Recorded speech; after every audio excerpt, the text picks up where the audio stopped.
You know, life has a funny way of getting away from us. One day you're full of fire, purpose, and clarity, and the next you wake up wondering who the hell you've become.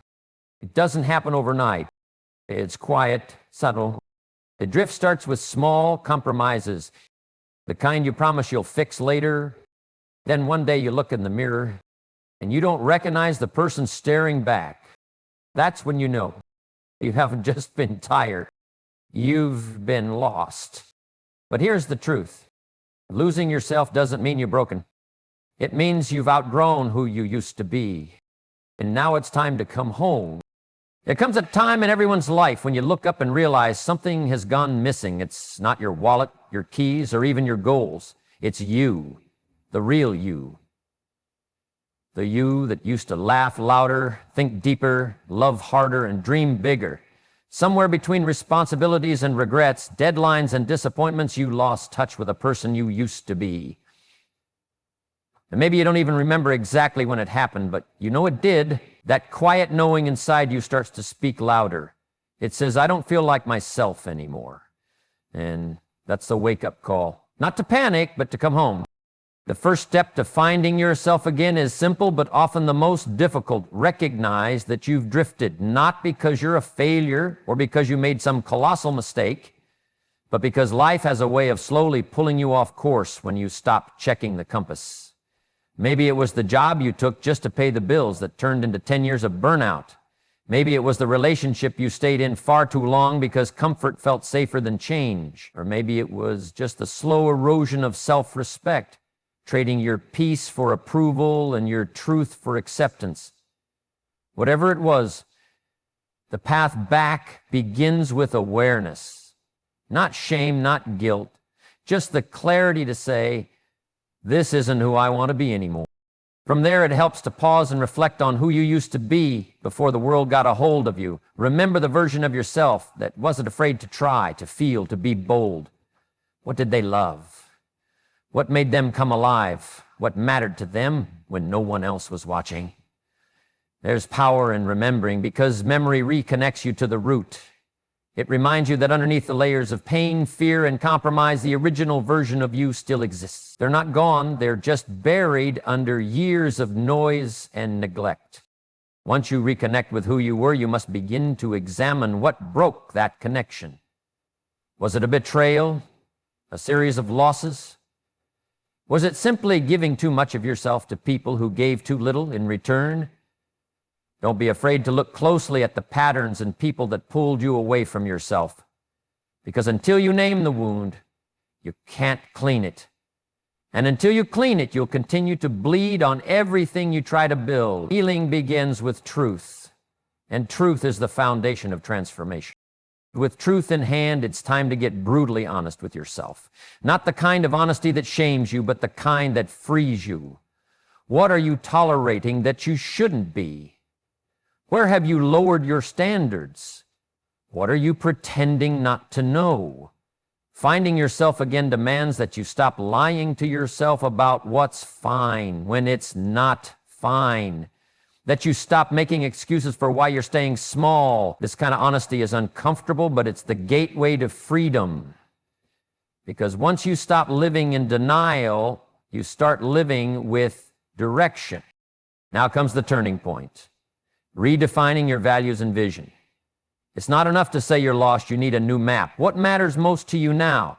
Not 5 years ago, not before the pain, but now. What do you want your life to stand for? What kind of energy do you want to carry into rooms, relationships, and responsibilities? This isn't about having a 10-year plan. It's about creating alignment between your actions and your core values. When those align, confidence returns, energy increases, and clarity begins to shape your choices. You don't need more motivation, you need a mission. Once your vision is set, the key is to move forward, not with perfection, but with consistency. It's the small, deliberate steps that rebuild your sense of self.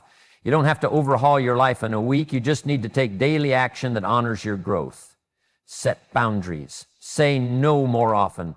Protect your mornings, read the books, go for the walk, have the difficult conversation. These little victories stack up, and over time, they create momentum. Confidence isn't found. It's built, one small promise to yourself at a time.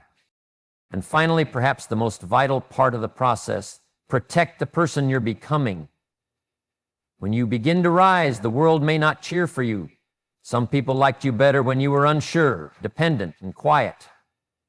But this is where you must draw the line. When you find yourself again, protect that version of you with everything you've got. Guard your time, guard your mind, guard your peace. You're not obligated to be accessible to people who make you question your worth. You're not required to dim your light for people who fear their own reflection. You've fought too hard to find yourself again. Don't give that victory away. Finding yourself again is not a one-time event. It's a decision you make again and again to return to your truth when life tries to pull you away from it. It's a commitment to self-respect, to self-trust, and to self-worth. It's about becoming whole, not for anyone else's approval, but because you finally realize you deserve it. So if you've been feeling lost, know this. You are not broken. You are not behind. You are on the edge of a powerful return. One, rooted not in who you used to be, but in who you're ready to become. One of the most difficult realizations in life is not that things have changed, but that you have.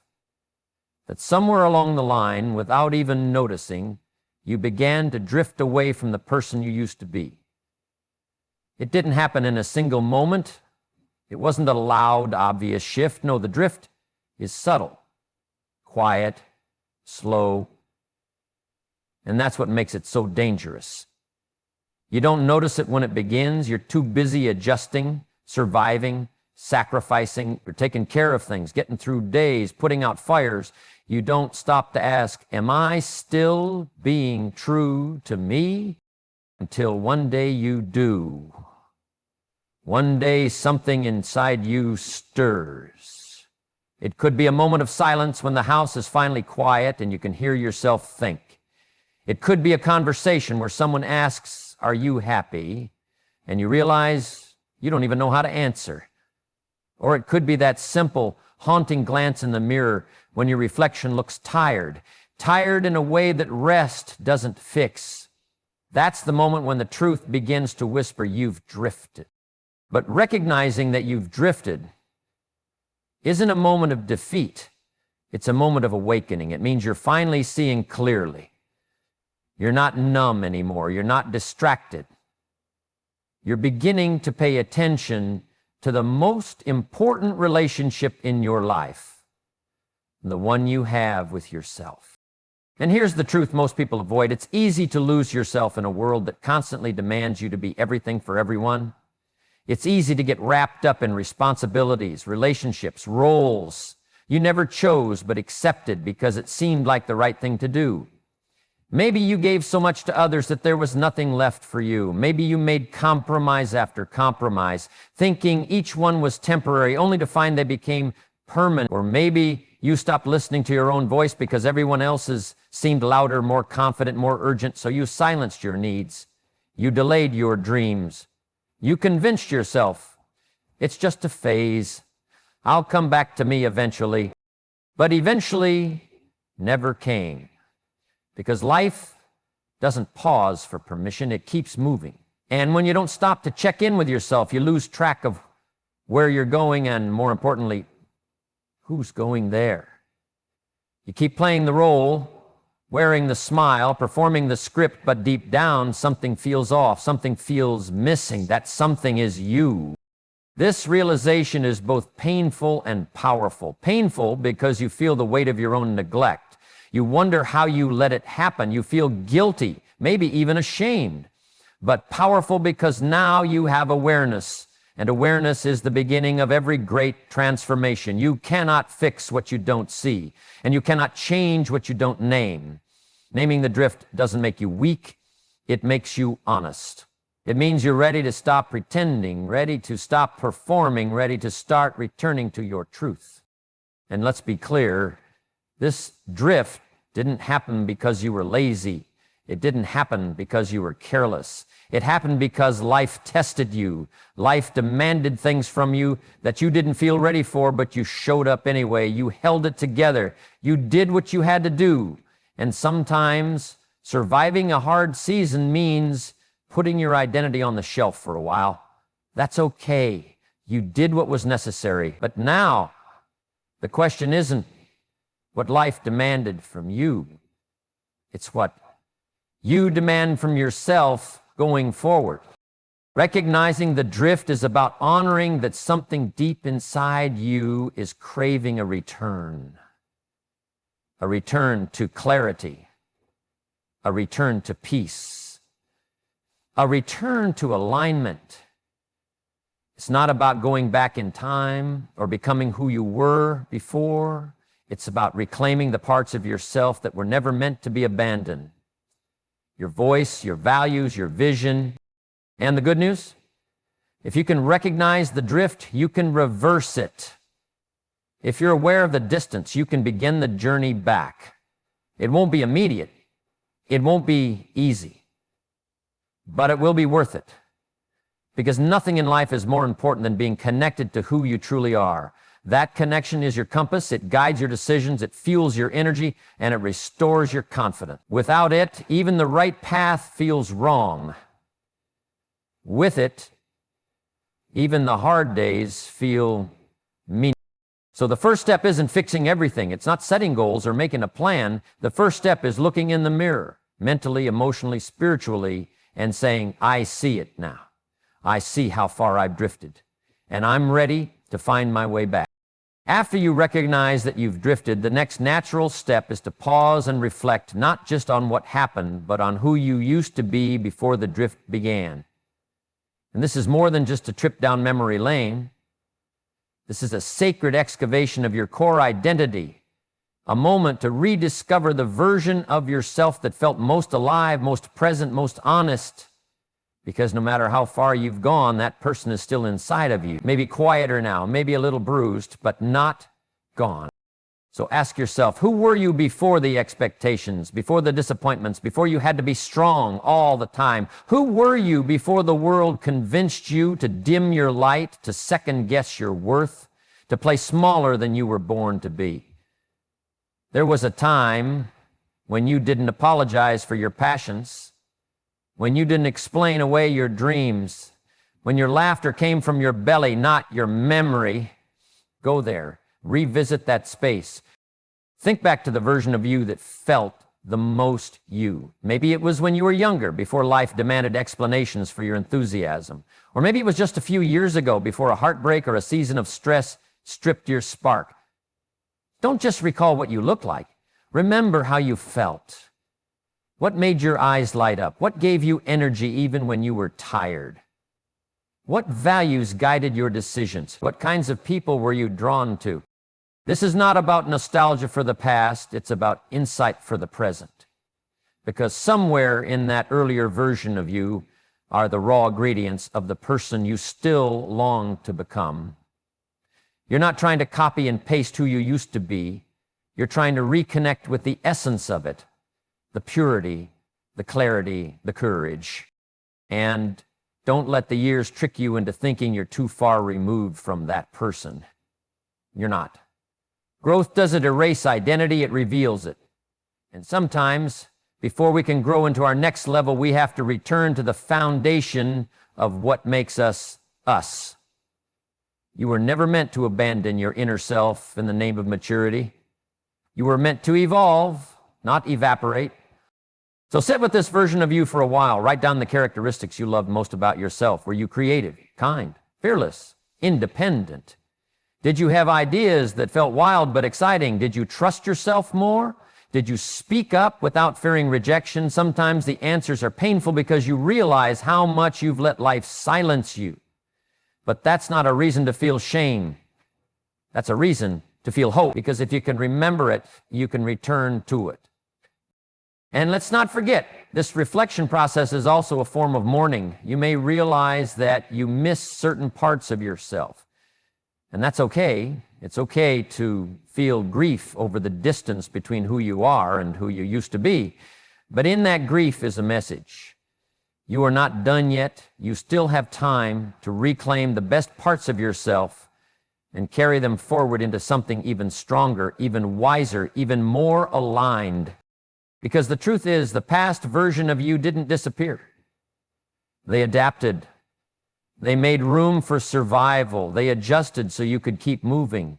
But now, you're not in survival mode anymore. You're in reflection mode. And reflection brings clarity. It brings direction. It reminds you of what matters most, not because it used to, but because it still does. So as you look back, don't just long for who you were. Learn from who you were. Study that person. Honor them. They're your blueprint.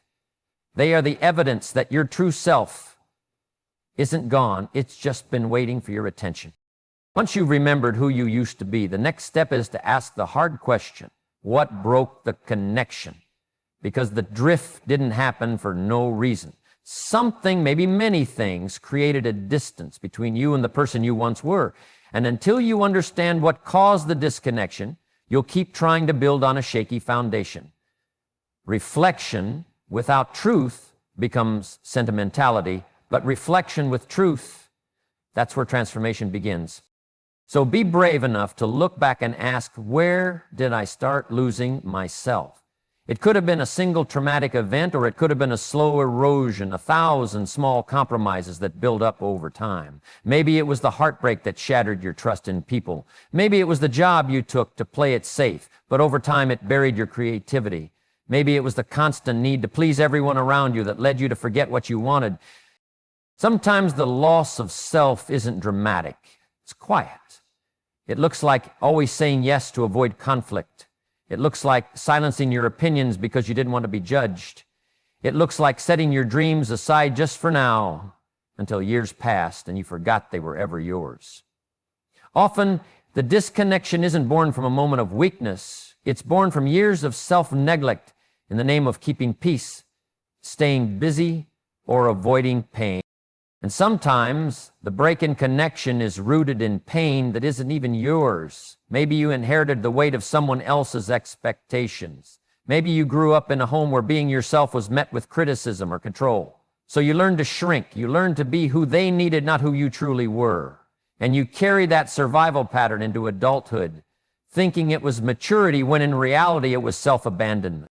It takes courage to admit that you gave too much to the wrong people, that you stayed in environments that drained you because they were familiar, that you ignored your intuition because someone else's voice was louder. But don't let those realizations shame you. Let them teach you, because those patterns don't define you, but they do explain you. And understanding why the connection broke is the key to repairing it with intention. Don't be afraid to put the spotlight on the people or habits that contributed to your drift. Some relationships were not healthy, no matter how long you stayed. Some seasons were toxic, no matter how strong you pretended to be. And some choices, while understandable, were made out of fear, not alignment. When you trace back the path and realize where you veered off course, it doesn't mean you failed. It means you're finally awake. You're finally seeing the root, not just the result. And healing always begins at the root. You can't fix what you won't face, so face it, journal it, speak it, sit with it, until the sting wears off and the insight emerges. Ask yourself, what was I running from when I disconnected? What was I afraid of? Who was I trying to please? What version of myself did I bury to survive? The truth is, finding yourself again isn't just about rediscovery, it's about release. Releasing the guilt, releasing the blame, releasing the attachment to identities that were built out of pain. When you understand what broke the connection, you begin to understand what you no longer need to carry. That clarity becomes your freedom. You stop repeating old stories. You stop chasing old approval. You stop trying to be someone you're not just to feel safe. Because now you're no longer unconscious to the patterns. You're conscious, and what you're conscious of, you can change. This is where the shift begins, not just in your mind, but in your soul. You're no longer the person who blindly drifts. You're the person who wakes up, takes ownership, and says, this time, I choose to be whole. There comes a moment in every transformation where you must step away from comfort, from excuse, from story, and step into the raw light of truth. And that moment is when you decide to be brutally honest with yourself. Not kind of honest, not polite, surface level honest, but brutally honest. And the reason it's called brutal is because the truth doesn't always flatter you. It doesn't cushion your feelings. It doesn't protect your ego. It tells it like it is. This is not about self-blame. It's about self-responsibility. Because the moment you decide to reclaim your life, you also take ownership of your part in the disconnection. And while others may have hurt you, disappointed you, or even broken you, somewhere along the way you agreed to stay broken. Somewhere along the way you started participating in your own abandonment. And that's the part we don't like to talk about. That's the part that stings. But real growth doesn't happen until you're willing to look yourself in the mirror and say, I made some choices that didn't honor who I am. I ignored red flags. I kept quiet when I should have spoken. I stayed when I should have walked. I settled when I knew I deserved more. That's hard to admit. It's hard because it's easier to point fingers. It's easier to say, they made me feel small, than to say, I accepted feeling small for too long. It's easier to blame the job, the partner, the past, and while all of those may have played a role, none of them have the final say. You do. Being brutally honest with yourself means stripping away the illusions. It means asking questions like, am I living according to my values or just following what's easy? Am I showing up as the person I respect or just the one people expect? Am I making choices from fear or from faith?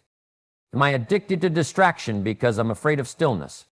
That kind of honesty cuts deep, but it also heals deep, because once you expose the lie, you can replace it with truth. Once you admit what you've been running from, you can finally stop running. And once you stop pretending that everything is fine, you can begin the real work of becoming whole again. Brutal honesty also means being willing to confront your patterns. Not just the big life decisions, but the tiny habits that add up. How often are you saying yes when you mean no? How often are you numbing your emotions with screens, with food, with busyness? How often are you avoiding discomfort instead of walking through it? We want to find ourselves, but we don't always want to find the truth about how we got lost. And yet that's exactly what we must do. Not to punish ourselves, not to wallow, but to liberate ourselves. Because when you're honest about the role you played, you become powerful again. You stop waiting for someone else to fix it. You stop waiting for the perfect timing, the perfect apology, the perfect moment. You stop waiting and you start moving. And here's the beautiful irony. When you stop lying to yourself, the world starts making more sense. Your energy returns, your clarity sharpens, your confidence rebuilds, not because everything around you changed, but because you did. You finally trust yourself again. And that trust, it's built brick by brick with truth. So if you want to find yourself again, don't just go looking for peace, passion, and purpose. Go looking for truth, the real unfiltered kind. Because until you're willing to face the truth about how far you've fallen out of alignment, you won't fully commit to rising back up. And that's the task before you now. Not perfection, not performance, but a relentless, loving honesty with yourself. Because in that honesty lies your power to change. After honesty comes alignment.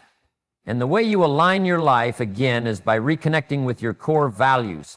Because values are more than just words you write in a journal. They are the compass for your identity.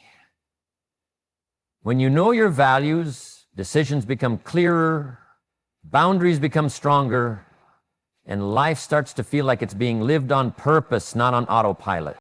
But somewhere along the way, many of us forget our values. We exchange them for approval. We dilute them to fit in. We compromise them for comfort, for relationships, for quick wins.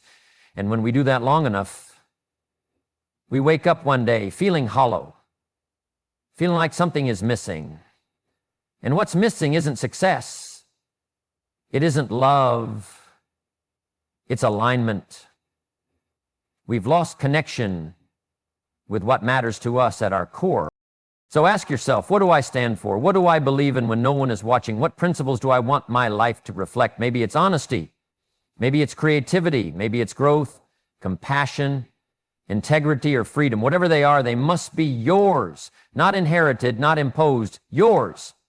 Because when you live by borrowed values, you live a borrowed life. And no borrowed life ever feels fulfilling. This process starts by tuning out the noise. You can't hear your values clearly when your head is full of everyone else's expectations. So unplug for a while, create space, sit in silence. Reflect on the times in your life when you felt most at peace, most proud, most powerful. What was present in those moments? What were you doing? Who were you being? And don't just name your values, define them.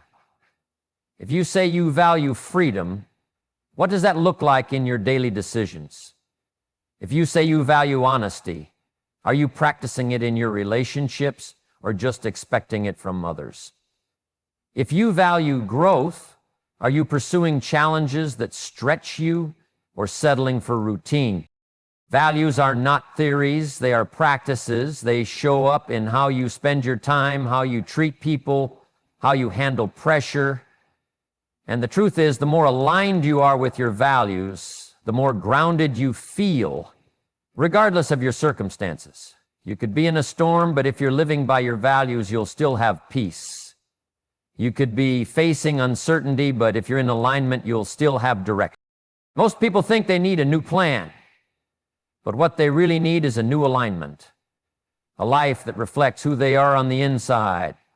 Because when you start living in conflict with your values, you start losing pieces of yourself, slowly, subtly, silently, until your life looks fine from the outside, but feels empty on the inside. You don't need more noise, you need more clarity. And clarity comes from values. Values give your yes power. They give your no permission. They give your identity structure. Without them, you chase what impresses. With them, you pursue what fulfills. That's the difference between a life that looks good and a life that feels good.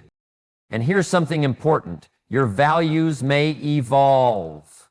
What mattered to you 5 years ago may not matter now, and that's okay. Growth demands reevaluation. So give yourself permission to update your inner compass. Not based on trends, not based on pressure, based on truth. Because once you reconnect with your values, you start remembering what kind of life you were born to live. Not the life others scripted for you, the one that reflects your soul. That's where authenticity begins. That's where peace returns. And that's where you begin to find you again. Not the edited version, not the filtered one, the real you, the aligned you, the free you. Once you've reconnected with your values, it's time to build a life that honors them, and that starts with your habits. Because your life, your identity, your future, it's all built on what you do consistently, not what you wish occasionally. You don't become who you want to be by hoping. You become that person through action. Habits are not just routines. They are your vote for the kind of person you are becoming. Every time you choose to show up with discipline, with courage, with focus, you cast a vote for your future self. And every time you ignore your own standards, you weaken your sense of self-trust. That's why rebuilding yourself starts with rebuilding your habits. Think about it. If you say you want to be someone who values peace, then what are your habits around rest, around saying no, around setting boundaries? If you say you want to be someone who values growth, then what do your mornings look like? What are you feeding your mind? What are you creating space for? Habits are the bridge between intention and identity. They take who you want to be and make it real. And that's the most empowering part, because no one can control your habits but you. No matter what happened in your past, no matter who let you down, no matter how far you drifted, you can wake up tomorrow and begin choosing different habits. And those small shifts, they're the seeds of transformation. But here's what most people get wrong. They try to rebuild their lives with intensity instead of consistency. They go all in for a week and then burn out. But real change doesn't require perfection, it requires persistence. One small shift done daily is more powerful than one big leap followed by nothing. So don't underestimate the power of the basics. Start by asking yourself, what kind of person do I want to be? Not what kind of results do I want, but what kind of character do I want to embody? Do I want to be someone who's resilient, who's focused, who's kind to themselves? Then build habits that align with that identity. If you want to be a writer, write a paragraph a day. If you want to be healthy, walk around the block instead of waiting for the perfect gym routine. If you want to be confident, start keeping the promises you make to yourself, even the small ones. Because confidence doesn't come from results. It comes from integrity. And integrity is built when your habits match your values. And yes, rebuilding takes time. You won't feel different overnight. But every time you follow through, every time you choose discipline over distraction, you're strengthening your foundation. You're telling yourself, I matter. My future matters. My peace matters. And that kind of momentum is priceless. It's not always easy. Some days you'll be tired. Some days you'll want to quit. Some days the old patterns will whisper, this doesn't matter. You can skip today. But those are the most important days, because those are the days when you prove that you've changed, not just in intention, but in identity. You're no longer driven by how you feel in the moment. You're driven by who you're becoming over time. And that shift, that's how you reclaim yourself. You stop living from reaction and start living from decision. You become someone whose life doesn't just look good, but is rooted in purpose. Because the truth is, if you want to find yourself again, you have to build yourself again. Brick by brick, habit by habit, step by step. And every choice you make from this point forward is part of that construction. You are the architect now. There is no true transformation without forgiveness. Not just forgiveness for what others did to you, but for what you did to yourself. The truth is, we've all made choices that betrayed our own worth. We've all stayed too long in places that drained us. We've silenced our own voice to keep the peace. We've tolerated less because we feared losing more. And if you carry that weight long enough, it becomes part of your identity. You stop seeing yourself as whole. You start defining yourself by the pain, the missteps, the regrets. But to truly find yourself again, you must be willing to release that weight. And that release begins with forgiveness. You see, forgiveness isn't weakness. It's not denial. It's not letting anyone off the hook. Forgiveness is saying, I will no longer carry this punishment forward. I will not allow yesterday's version of me to keep robbing today's potential. Forgiveness means understanding that you did the best you could with what you knew, with who you were, and with the strength you had at the time. Yes, maybe you should have walked away sooner. Maybe you shouldn't have trusted so deeply. Maybe you ignored what your gut was screaming. But beating yourself up won't rebuild you. Shame never does. Shame freezes. Forgiveness frees. And here's the part most people forget. Self-forgiveness is not a one-time act. It's not a moment. It's a daily decision. Because guilt, regret, and old patterns have a habit of knocking on your door again and again. And every day you must choose not to let them in. Every day you must choose to give yourself a fresh page, a clean slate, a new beginning. This is the discipline of renewal. Waking up each morning and saying, today I am not my past. Today I am not my pain. Today I am allowed to begin again. Because healing isn't linear. Some days you'll feel strong, unstoppable. Other days the old doubts will return. The old voices will whisper, who do you think you are to change?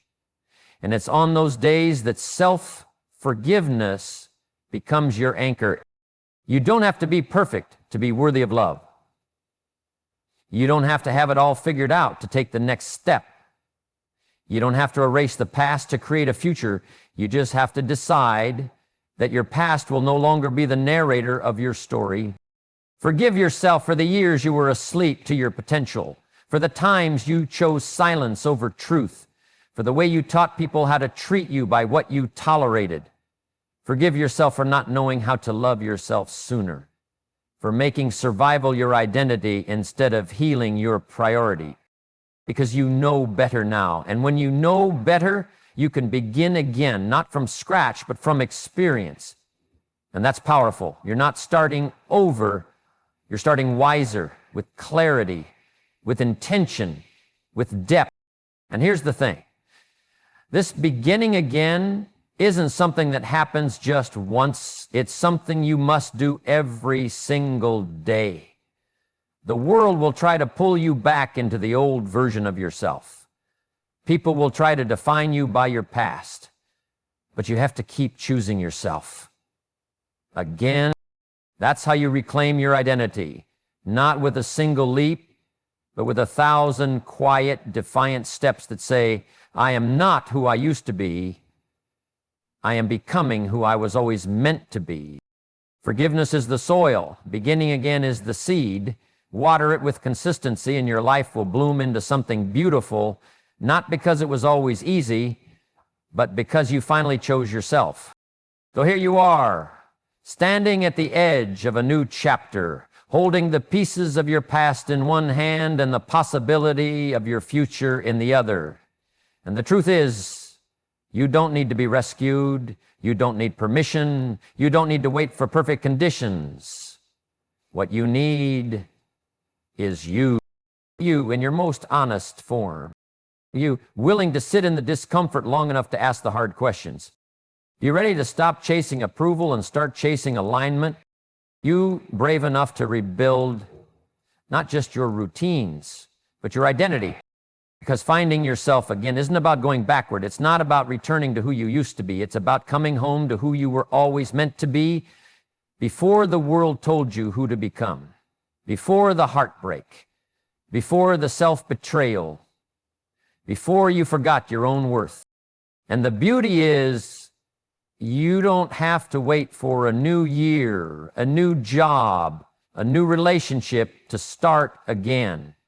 You can begin now, today, with what you have, right where you are. You find yourself again by choosing awareness over avoidance. You find yourself again by choosing values over validation. You find yourself again by showing up for the life you were born to live, not the one you settled for. And yes, the path is messy. The healing takes time. There will be setbacks, doubts, and days where you question everything. But don't let those moments convince you that you're not growing. Growth isn't loud. Sometimes it looks like choosing peace when chaos would be easier. Sometimes it's having the courage to say, I deserve more, even when your voice shakes. This journey, it's sacred, it's powerful, and it's yours. So walk it boldly, walk it fully, walk it not to become someone new, but to remember someone true.